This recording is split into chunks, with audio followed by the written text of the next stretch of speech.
A gente sabe que a Constituição Federal, em mais de uma oportunidade, determina que a censura não pode acontecer, que é proibido qualquer forma de censura artística, ideológica e política.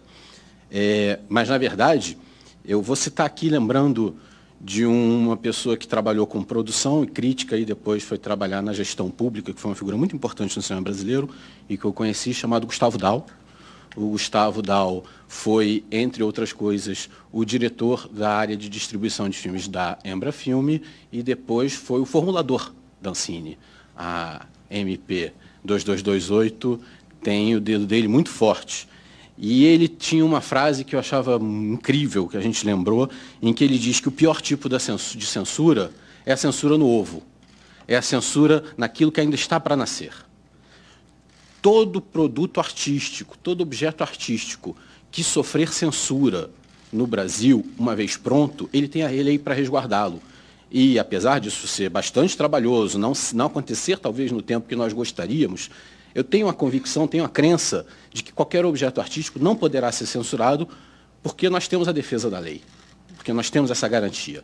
Outro problema é quando essas produções artísticas, esses objetos, sequer podem vir a acontecer porque, estruturalmente, criou-se um mecanismo que censura determinado tipo de produção e não outro. E eu acho que é isso que se está discutindo aqui. Se é que isso aconteceu ou não, isso vai ser analisado pelos juízes, se o adiamento do referido edital se deu por questões de censura ou por razões administrativas, isso vai ser discutido, mas eu acho que ele nos permite trazer à discussão essa questão fundamental, a de que o Estado brasileiro precisa ter uma estrutura tal que não importa qual seja o governo, porque qualquer governo pode ter pessoas equivocadas querendo agradar seus superiores e tomando passos equivocados, que essa estrutura garanta a produção dos objetos artísticos, sem que haja censura prévia, sem que haja uma determinação ainda no processo de roteiro, de planejamento, antes mesmo do projeto ser rodado. E isso acontece, isso a gente tem uma tradição no Brasil, em que, de alguma maneira, toda essa produção que a gente tem, ela passa por uma tradição muito forte, a gente sabe, que é de uma série de favorecimentos que, pouco a pouco, ao longo da elaboração do nosso país, a nossa lei tenta coibir, mas que é a nossa tradição radiografada pelo Raimundo Faoro no seu livro Os Donos do Poder, que aponta o patrimonialismo como uma origem fundamental das nossas relações sociais. Esse patrimonialismo que é profundamente negativo e que atravessa os governos das mais diferentes matizes ideológicas. É importante a gente observar, portanto, quando a gente vê que a produção brasileira cresceu vertiginosamente nos últimos anos, que isso não aconteceu apenas no Brasil. Nós temos hoje um nível de produção de filmes, de séries, de todo tipo de produção audiovisual muito mais alto do que antes, porque estruturalmente isso vem se tornando possível. Agora, isso não acontece apenas no Brasil, graças a inovações tecnológicas, a novas formas de produção e difusão, a uma certa simplificação mesmo da produção, o número de produções explodiu em diversos países no mundo. Nos Estados Unidos produz-se 800 filmes por ano, na França também. Na Argentina, nossa vizinha, que tem condições semelhantes, produzem 220 longas-metragens por ano. Não é excessivo nós pensarmos num país com 200 milhões de habitantes num número de 200 filmes por ano. Na verdade, é raquítico. Indica profundamente como a nossa sociedade ainda é desigual, como ela ainda precisa se desenvolver. Eu gostaria de apontar que, quando houve cota de tela para a produção no cinema, o produto nacional chegou a ocupar 30% desse mercado, quando Gustavo Dal era diretor de distribuição da Embra Filme. Quando a televisão se tornou hegemônica, essa produção independente, que é a produção mais importante do nosso cinema brasileiro, que é a produção que vai parar nos festivais, que é a produção que desde o seu início sempre aconteceu, de produtores independentes tentando fazer seus filmes projeto a projeto, essa produção ficou fora da televisão. Apesar de nós termos o artigo 221, que garante a produção independente na televisão, esse artigo nunca foi legislado. Por isso, há 30 anos, a população brasileira está distante da sua produção de cinema. Isso aconteceu com toda uma geração, o que não acontecia nos anos 70. As pessoas iam ao cinema e tinham filmes brasileiros. Na televisão não teve. Agora nós estamos entrando num novo ciclo, o ciclo do streaming. as pessoas vão ver filmes através da internet. Vão chegar no Brasil uma série de empresas mundiais, fortíssimas. E o que a gente vê na França, na Itália, na Austrália, em Portugal, é a garantia da presença da produção independente. É ótimo que a Netflix e que todas as outras corporações que vierem aqui invistam no nosso cinema e produzam os produtos que eles acham adequados. Isso é excelente, vai dar emprego. Mas é preciso também que eles tenham que comprar produção independente. E isso vai garantir um mercado, vai garantir uma demanda, vai garantir aos produtores independentes poder produzir porque sabem que podem licenciar seus produtos podem ser vistos, não vão ficar esquecidos de uma prateleira sem poder ser distribuídos. Então, de alguma forma, é importante notar que esse tipo de estrutura legal precisa ser definido. E hoje a gente foi, realmente, de fato, foi nomeado no governo Temer o Conselho Superior de Cinema, mas ele tirou as cadeiras dos cineastas independentes. E o comitê gestor não tem nenhum produtor independente nessa recente nomeação.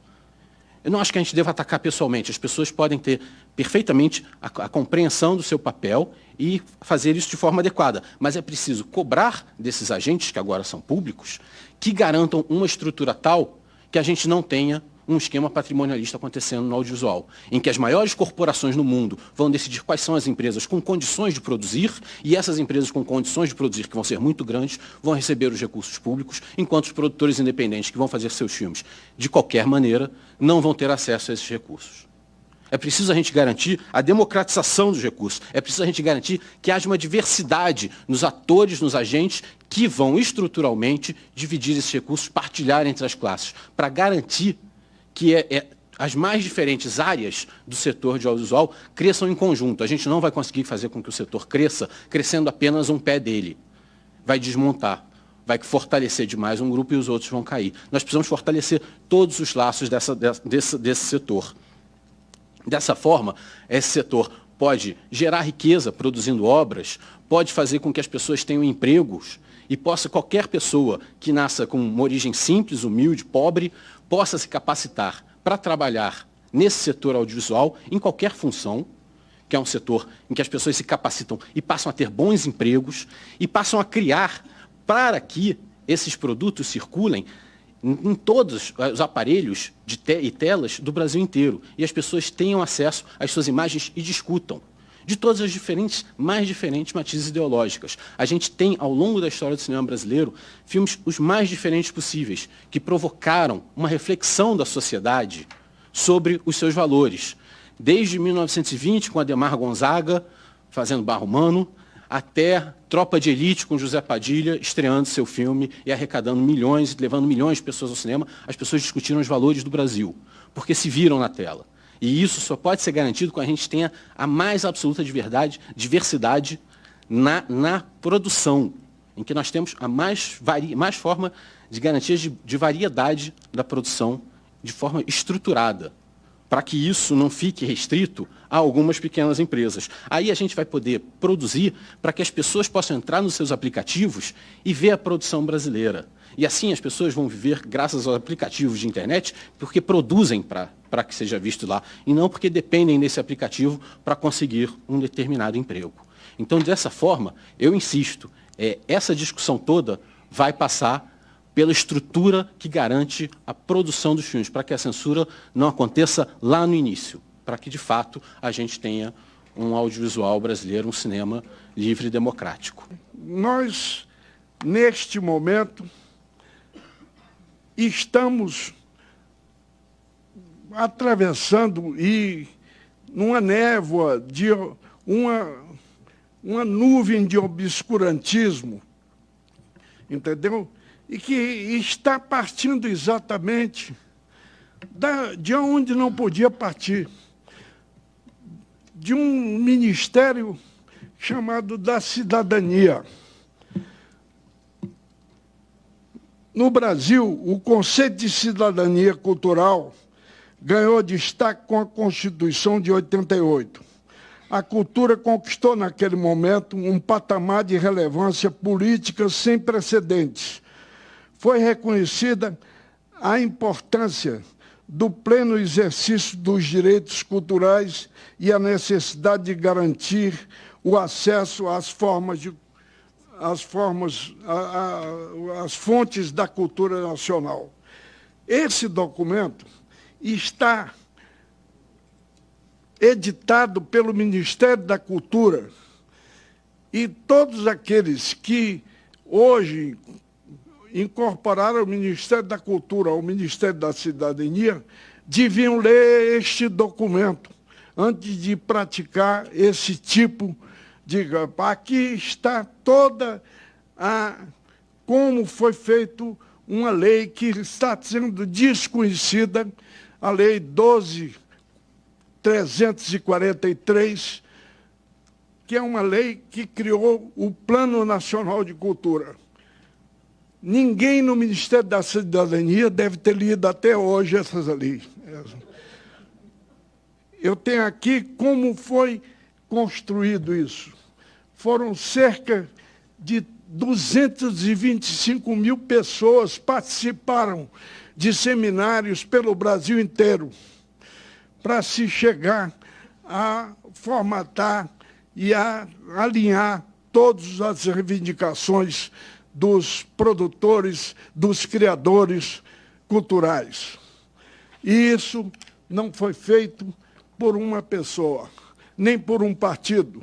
Foi feito por quem produz e quem faz a cultura neste país.